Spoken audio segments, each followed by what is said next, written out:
Ukraine's President Volodymyr Zelenskyy has called on world leaders to impose more sanctions on Russia to force its troops to withdraw from Europe's biggest nuclear plant. Moscow and Kiev have blamed each other for recent shelling at the site in southern Ukraine. Ukraine's president called for new sanctions against Russia on Monday as he warned of the consequences of a potential catastrophe at the Zaporizhzhia nuclear plant. Shelling near the plant, Europe's largest, has caused widespread alarm, with the World Nuclear Watchdog warning that there could be a disaster if the fighting does not stop.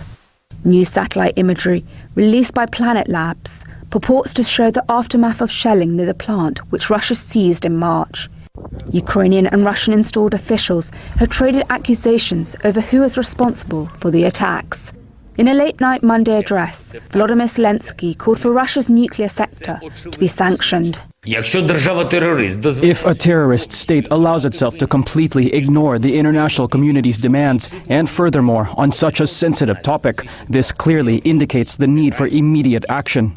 Any radiation incident at the Zaporizhzhia nuclear power plant can be a blow to the countries of the European Union, Turkey, Georgia, and countries from more distant regions. Everything depends only on the direction and strength of the wind.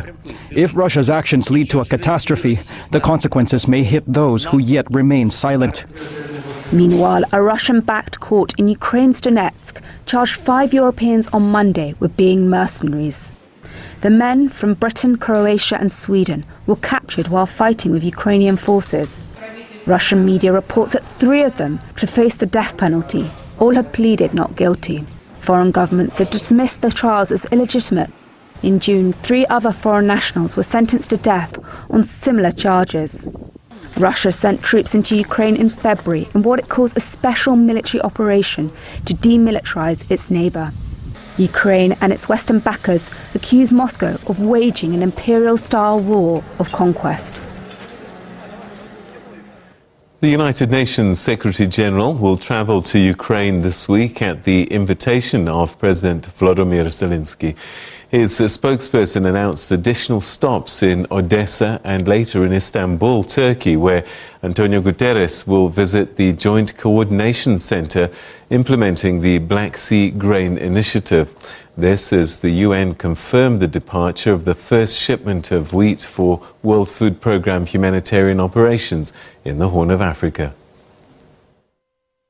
At the invitation of President Volodymyr Zelenskyy of Ukraine, the Secretary-General will be in Lviv on Thursday to attend a trilateral meeting with President Recep Tayyip Erdogan of Turkey and the Ukrainian leader. The Secretary-General will then go on to Odessa the next day, where he will visit the port that is one of the 3 being used as part of the Black Sea Grain Initiative. Before returning to New York over the weekend, the Secretary-General will be in Istanbul to visit the Joint Coordination Center set up to implement the initiative. As you will all recall, this initiative is part of a deal that also includes the facilitation of Russian grain and fertilizer exports onto the global market. Linked to that initiative, the first maritime shipment of Ukrainian wheat for humanitarian operation run by the United Nations World Food Programme left Ukraine today. It is another important milestone in efforts to get much-needed Ukrainian grain out of the conflict-hit country and to countries most affected by the global food crisis. The shipment of 23,000 metric tons of wheat will go to WFP's humanitarian response in the Horn of Africa, where the threat of famine stalks the drought-hit region. It is one of many areas around the world where near complete halt of Ukrainian grain and food import on the global market has made life even harder for families already struggling with rising hunger.